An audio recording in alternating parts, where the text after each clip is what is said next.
38 minute ধরে এখানে লাইনে। কোথায় দাঁড়িয়েছিলে? শাহবাগ মোড় একদম অলমোস্ট। এতক্ষণ ধরে দাঁড়ায় আছি, অবশ্যই পাওয়ার জন্যই দাঁড়ায় আছি। এটা তো আসলে মানে প্রথমে যেই সমস্যাটা ছিল সেটা হচ্ছে প্যানিক, সবাই প্যানিক হয়ে গেছিলো। ওই প্যানিকের কারণে যে 100 টাকার তেল নেয় সেও দেখা গেছে 1500 টাকার তেল নিতেছে।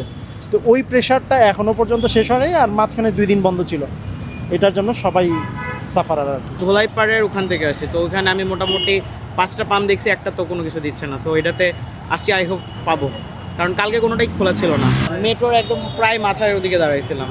সো এখন এই মাথায় চলে আসছে মেট্রোর, বাকিটা আল্লাহ ভরসা। আশা করি পাবো, কারণ দুপুরে মোস্ট প্রবাবলি আজকে ফিল করছে, কারণ কালকে পুরো ঢাকায় কোথাও ছিল না। বাট সন্ধ্যার পরে যারা আসবে তারা হয়তো পাবে না। বাট ইউজুয়ালি মেজরিটি পাম্পেই হচ্ছে তেল নেই। আপনি ধোলাইপাড় বা যাত্রাবাড়ি ওই এরিয়াতে দেখবেন একটা পাম্পেও তেল নেই। সো সবাই তো এদিকেই আসতেছে। সো হয়তো বা সবাইকে চাহিদা সম্পূর্ণ নাও দিতে পারে, বাকিটা গেলে বুঝবো।